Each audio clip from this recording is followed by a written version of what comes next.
Orana, je m'appelle Tao David, je suis ancien d'église et responsable. J'ai une fille, une autre. Voilà, et je suis à Matauré, on va dire à 500 mètres de l'église.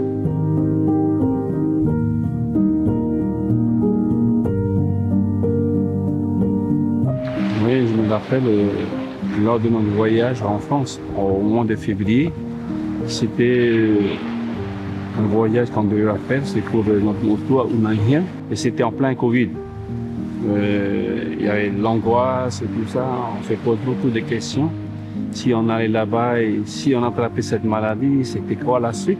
Donc, seule chose, c'est se confier à Dieu. Mais en plus de cela, j'ai demandé aux amis, même à l'église, et aux amis pasteurs de penser à nous par la prière.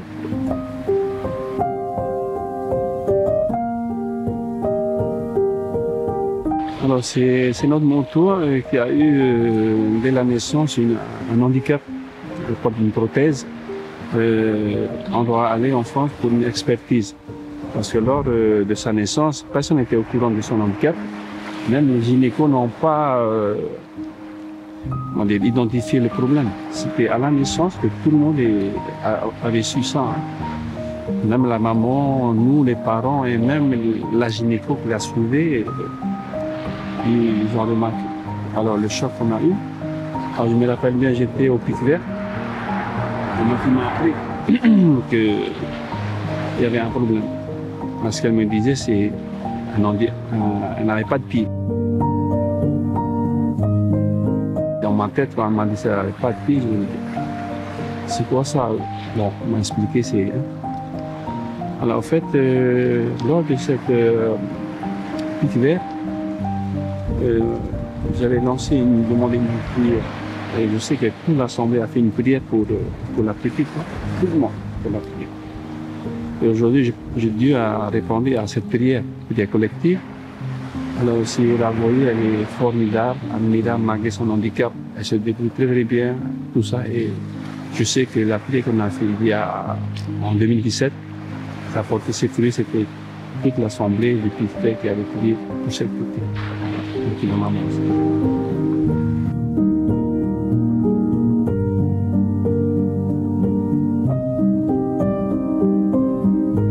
En partant pour la France, mon épouse ne pouvait pas venir.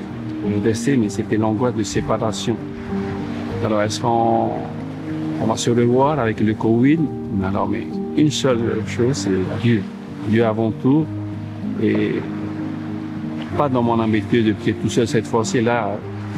Demander à plusieurs personnes, mes amis, les frères et sœurs de tout pays, et quelques amis pasteurs de penser à nous dans la prière.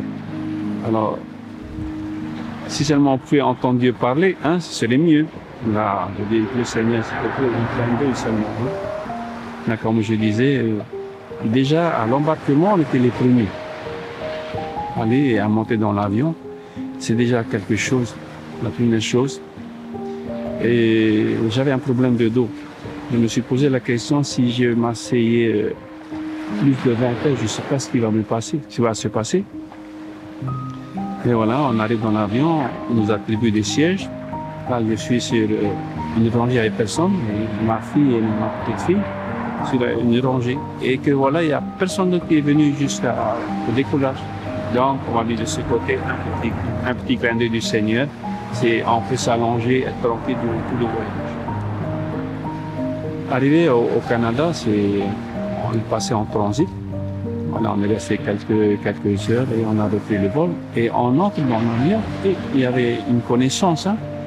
Alors c'est encore un clin d'œil. Et nous, voilà, venez, vous allez vous installer dans la classe premium. C'est-à-dire premium après. Hein. Après, choisissez une place. On avait l'embarras du choix, il y avait presque personne dans la salle, il y avait deux passagers seulement et nous. On avait choisi nos sièges et du Canada en France, on était comme ça. Voilà, encore un petit clin d'œil, ça fait déjà le clin d'œil de la part du Seigneur. Et voilà, on arrive à Paris. On passe tout le travail et tout ça. Après, on doit sortir. Et on doit sortir. Alors, avant de sortir, de franchir, ils vont nous demander ceux qui se font fait un test. Alors, les personnes qui passaient devant nous, ils ont un signe pour pouvoir passer. Mais nous, par avion, on est venu, c'est-à-dire on est en plein ciel, il y a une décision qui est prise, tous ceux qui arrivent, il faut les tester. Et nous, on était déjà dans le ciel, et les gens qui étaient passés avant nous, on les a ramenés. Parce que dans l'aéroport, il y a une équipe qui faisait un test rapide, je ne sais pas. Et là, on est passé devant, et le gars, c'est un douanier, je pense. Il était là, il dit, effectivement, ils n'ont pas bien fait leur travail. Bon, il y a déjà des gens qui l'ont ramené. Et on est passé, moi, ma fille et notre moto devant lui. Ok, allez, passez, ils ont mal fait leur travail. Et on est passé, mais on ne sait pas, on n'a pas regardé derrière si les autres nous ont suivis, mais on est passé quand même. Voilà, et après, on a attendu ce frère, Jean-Luc, que je salue d'ailleurs, je pense qu'il suit les choses qui se passent en communauté, la famille. Et voilà, on arrive chez eux. Et on ne peut pas intégrer tout de suite notre logement, il faut aller attendre 15 heures par là. On est resté chez eux, on a mangé, et on a parlé. On a parlé un peu de neige. Et notre fille, au départ de tête, a vu sa copine, qui était la fille. Elle dit, ah, je veux jouer, faire des bonhommes de neige comme Oriane. Ah, il y a un petit qui n'a pas de neige, il n'y a rien du tout. Et dans ma tête, je me suis dit, ah, si seulement elle pouvait voir de la neige avant de rentrer à Péry. En mangeant, c'était l'après-midi et on voyait des petits trucs blancs. Très fines. Alors je disais, hey, c'est quoi ça? Ah, c'est la neige, c'est encore quelque chose. Et après, il y a des gros flocons qui commençaient à tomber. Et les enfants, les filles, les deux filles sont sorties, elles se sont éclatées. Comme un train de chaîne. Et voilà, on a intégré notre logement. On n'était pas loin des courses pour un supermarché. On n'était pas loin, juste on va dire à 5 minutes de marche, c'est juste à côté. Pour manger, on avait notre cuisine et tout ça. C'était bien.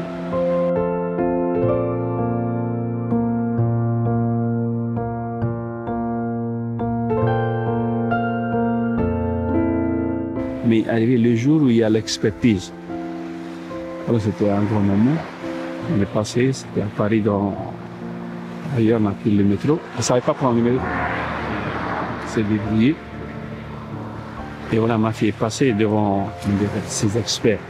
Et moi, avec la petite heure, on est resté dehors. On a passé une audition, ce qui s'est passé, il y a eu des erreurs et tout ça.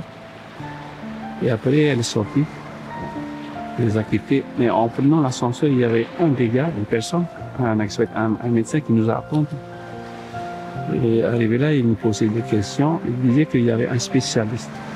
Un grand ami, le Safa, c'est un expert pour la prothèse. Et tout de suite, il a pris un téléphone, il a appelé son ami.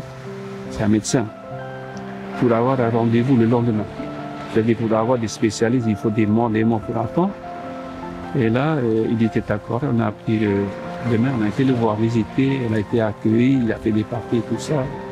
Contacter les médecins de traitement. Bon, on attend la suite. Ça, c'était pas prévu dans le programme. Et cette fille, elle a pris des radios, tout ça, pour voir pour son futur. Hein. Voilà, c'est encore on ne s'attendait pas à ça.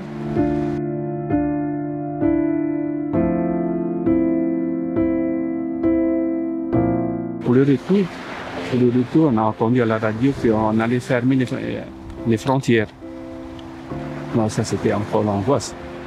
Au départ du Haïti, on avait réservé le billet de retour. On allait fermer les frontières à minuit.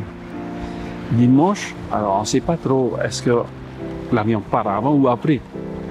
Mais en fait, on quittait le matin et à minuit, la nuit, les frontières étaient fermées. On était dans l'avion, les frontières se ferment.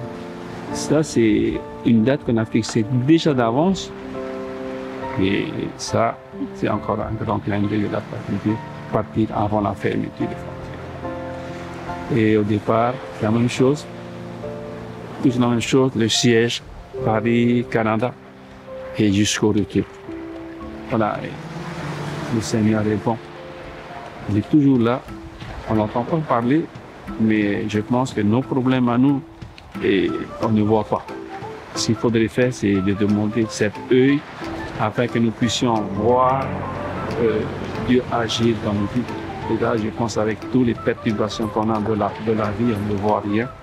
Et c'est dommage. Et là, durant ce voyage-là, j'ai vu le Seigneur agir. Et d'ailleurs, ma fille aussi disait, pas, ça c'est un clin d'œil encore du Seigneur. Merci le Seigneur. Et voilà, c'est quelque chose que je n'oublierai pas. Dieu agissant du départ jusqu'au bout. Et voilà, je remercie les amis pasteurs, les frères et sœurs et tous ceux qui ont prié pour ce voyage.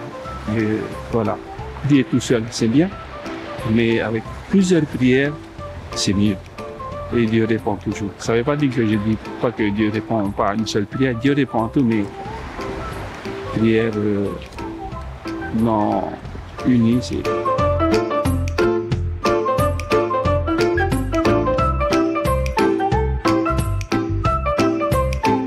Alors, le premier message, je pense, c'est la première chose à faire, c'est de témoigner, de montrer aux personnes que Dieu agit. Mais ça, je pense qu'il y a beaucoup qui passent à côté, qui ne le témoignent pas. On ne témoigne pas assez. Mais il faudrait le dire, témoigner. Pour beaucoup de personnes, parce que le témoignage touche, c'est quelque chose de vécu.